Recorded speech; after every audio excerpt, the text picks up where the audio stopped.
Okay guys, now we move on and we are going to learn English vocabulary, and this is English vocabulary for Ielts, right?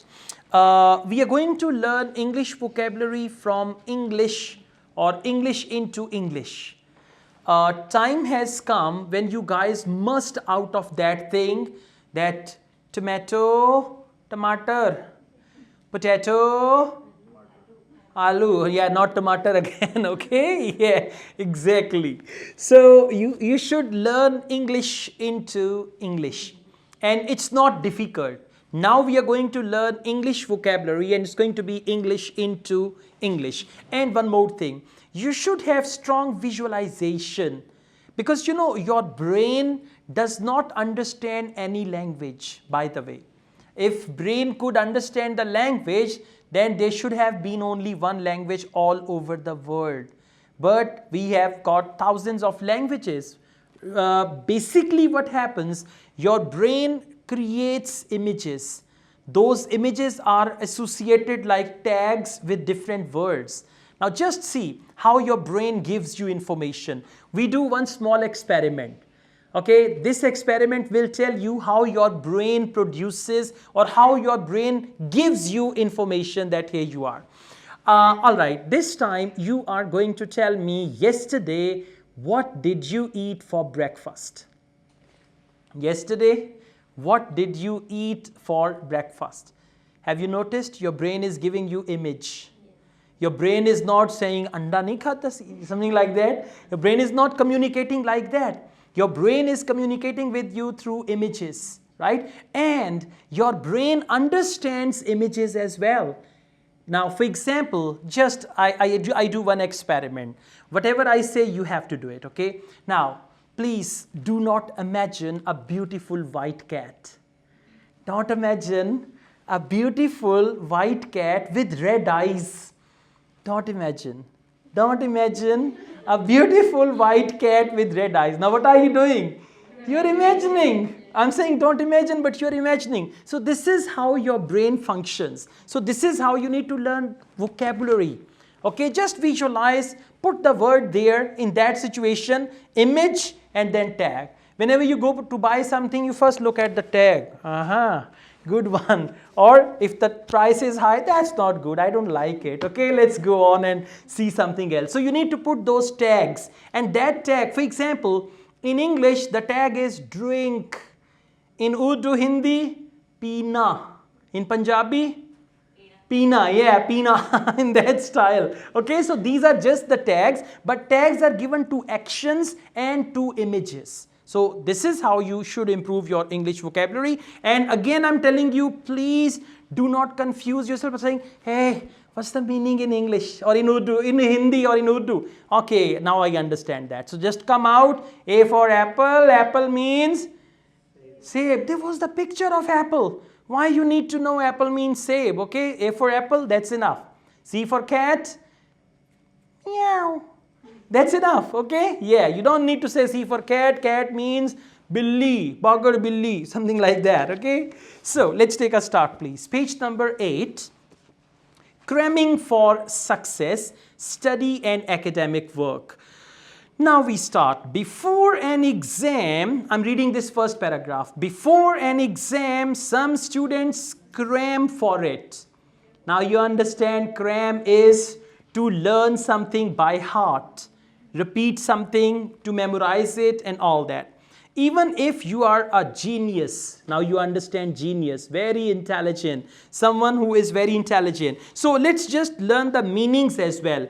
Cram, on the right side they have given the meanings. Cram is study in a very concerned way for a short time. Okay, that's what we call cram. Next is genius. Genius means an exceptionally clever person, and positively. It can be negative, but you know, exceptionally clever person. Now you understand genius, exceptionally clever person, right? He is quite genius. She is very genius, like that. Let's go on. You'll have to do some revision. Do some revision. You understand that? Before the exam, you do some revision. If the exam happens every year, you can revise by looking at past papers. Cambridge IELTS book number 11, 12, 13, 14, 15, what are they? Past papers. Okay, now again I tell you, do not let yourselves be distracted by your native language. Understand this English into English, exactly. Some things can be memorized. Now memorized, you understand? Thirsty crow and greedy dog, you memorize those stories. Some things can be memorized or learnt by heart. We can also say learn by heart. Learn by heart means to learn the facts and figures by heart. Okay, but rote learning, now we have a new word, rote learning. Come to number 4, learning purely by repetition. Okay, so that is what we call rote learning. Now if somebody asks you, what is rote learning? Learning by repetition, and that's what is happening sometimes in our schools. Loudly children are saying, 2 ones are 2, 2 ones are 2, 2 twos are 4, and they are dancing sometimes as well and all that. That's what we call rote learning, when you are repeating to learn something. Okay, it's not sufficient for most subjects. It is also possible to use mnemonics. Okay, now what is that? Mnemonics is actually the tricks that help you remember something. So these are the tricks, they help you remember. I mean, they are good, they're for good memory. So mnemonics are some activities, some things which help you just memorize some of the things. For example, do you remember when I teach you letter writing? I say formal letter, F for formal, F for faithfully. Semi-formal letter, S for semi-formal, S for sincerely. So at the end you have to write. These type of techniques are called mnemonics. Okay? Alright, however, all things considered, the best idea is bury yourself in your books. If you want to get good bench score in IELTS, bury yourself in books. Means me, my books, and just leave me alone and I'm going to study. Now what's the meaning of this idiom? They have mentioned here, spend the maximum time studying. Now this idiom, if you use in IELTS speaking or writing, it's exceptional, it's really good. Next, and to study intensively. Now study intensively means in a very focused way. Intensive reading. In IELTS reading, when you reach you find the clue word in the passage, then you do intensive reading. Intensive means very focused reading. You focus the question and read the passage to find the answer. So intensively, until you know the subject inside out.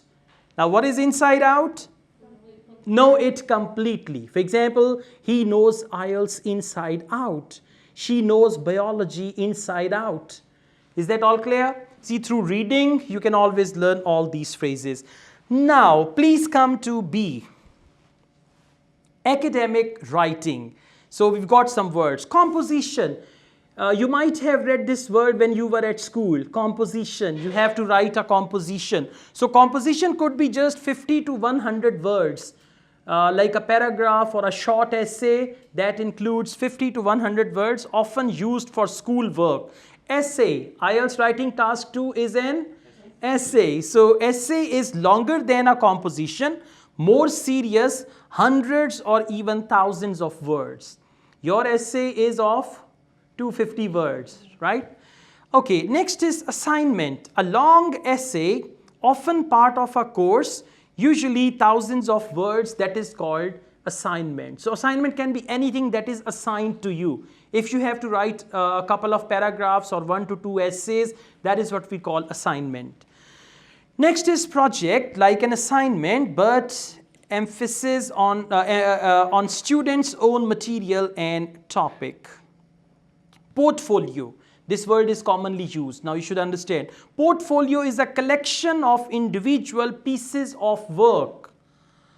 May include drawing and other examples of creative work as well as writing. Now portfolio, sometimes we call it, for example, if you apply for a job, you have all the necessary documents, your birth certificate, your ID card, your degrees, complete set of all these documents is called portfolio, right? A set of documents, portfolio.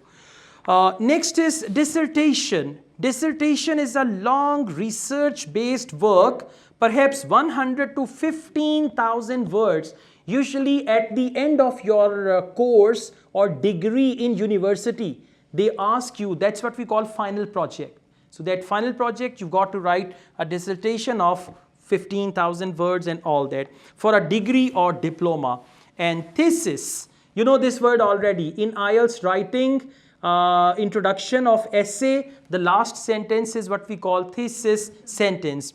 Thesis, a very long original research-based work, perhaps 80 to 100,000 words for a higher degree. But for you, thesis sentence is a sentence that tells the reader your stance on the topic and what you are going to write in the essay. Is that all clear? Yes. Let's go on. It's a good idea to start with a mind map. Now, mind map. Okay, so you should just go through this word, mind map. It's just like a diagram that lays out ideas for a topic. We do brainstorming, and by the way, before you write your essay, before writing IELTS academic essay or general training, you need to do mind mapping. Mind mapping, okay, I will write 5 paragraphs. Number 2, in first paragraph, my first sentence will be this. Second sentence will be this. Third will be this. In second paragraph, I will start with advantages. Fourth paragraph, I will write this and all that stuff. That's what we call mind mapping. And we do a lot of mind mapping, by the way, every day. Like today when you came here, before coming here, the way you prepared yourselves and all that, that's what we call mind mapping. Okay, mind map is clear? Good. When preparing an essay, always write a first draft. First draft. So, first draft is the first essay that you have written, and then you do modification. Then you change certain things and all that. So that is what we call first draft. For example, you are writing an email. You write an email very, very quickly and then you check it. So that the first thing is called first draft. Then you check it, recheck it, modify and all that. Before writing up the final version, writing up. To write up means again to write. Your essay should be all your own work. Plagiarism. Plagiarism is what? To copy someone's work. Right? When I was small, I used to do this plagiarism in poetry. When I fell in love. Okay? Yeah. किसी की शायरी पे अपना नाम. जहाँ पे शायर का नाम होता था वहाँ पे ए Asad. Okay, so plagiarism is to copy someone's work and to give it your name. That this is like quotation. For example, I cheat someone's quotation, I copy and I write my own name. That this is my own quotation. That is what we call plagiarism. Plagiarist is a person who does plagiarism. Okay, so you should learn spelling also. And again, I tell you, your notebook will be helpful. It's very difficult to carry this thick book all around. And by the way, all of you got different learning styles. So it's a very good idea that, okay, unit number 1, page number 8, I'm just writing the words here, plagiarism, and I know the spelling. Okay, I'm writing the word mind map. Just write those things which are good to you, and the things you already know. The things that are obvious, you don't need to write them. You know them already. Just learn few new things. So from all the things you need to extract, like from apple we extract the juice. From this unit you need to extract something new that is going to be useful for you. Okay, let's move on please. We just finished this unit. It's a very serious offense in colleges and universities. Over here it's all right. If someone is caught, they smile and okay, no problem. But there, it's a very serious offense. So we learned the word offense also. Okay, let's go on. It is an increasing problem because it is so easy to cut and paste from materials available on the internet, and students have to sign a plagiarism form. Now this is a plagiarism form, like there is a form you say, I did not copy anything from anywhere and I hereby declare that this writing belongs to me and all that. Plagiarism form to say that the work they are handing in is all their own and that they acknowledge. Acknowledge means to accept. They've given the meaning of acknowledge. Acknowledge system where libraries exchange books, journals with just other. Okay, they've used it in a different way. All their own, and that they acknowledge any sources they have used. Okay, now what is acknowledge? At the end of this book, we've got acknowledgements. Now what is acknowledgement? I copied this sentence from this book. Okay, that's what we call acknowledgement. Any source, and then we've got, there is usually a deadline. Now you know deadline already, like you pay electricity bill, the last day of that or the last date is called deadline. After the essay is submitted, you know this word already, submitted, it will be assessed, and usually you can get feedback. So the words like assessed, feedback. Now you know these words. Now by the way, can someone tell me if you learned any new words? A couple of words that you can say, yeah, this is new for me. I learned this new word from this page number 8. Sir, I learned the spellings of plagiarism and Good. dissertation. Very good, very good. Anyone else? If you learned anything new, anything different? Yes, sir. That's the first word of the first draft. Mnemonics and First draft. first draft. That's right. So mind map.